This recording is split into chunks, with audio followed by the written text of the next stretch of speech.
Monday இது அப்படிங்கிற மாதிரி நானும் அந்த குடுமையெல்லாம் போட்டு விட்டேன். இன்னைக்கு இந்த குடுமையெல்லாம் போட்டு கடைக்கு போனால் எப்படி ரியாக்ட் பண்ணுறாங்கிற மாதிரி பார்ப்போம் அப்படின்னு இன்னைக்கு வந்து இந்த சைனாக்கார பாப்பா மாதிரி ரெடி ஆகிட்டு நாங்கள் வந்து சூப்பர் மார்க்கெட் போயாச்சு. அங்கே எப்படி பார்த்தாங்கன்னு நீங்களே பாருங்கள்.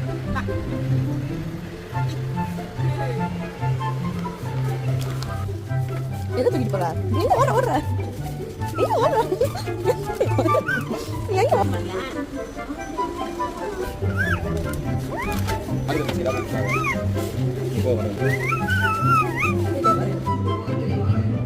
கண்டா டாட்டா சொல்றாங்க அவன் வீடியோ காண்டி போட்டது. எல்லாரும் என்ன சொல்றாங்க?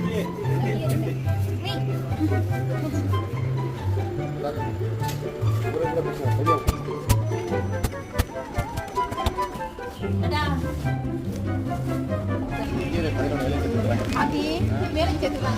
எங்களுக்கு வேலை வைக்காம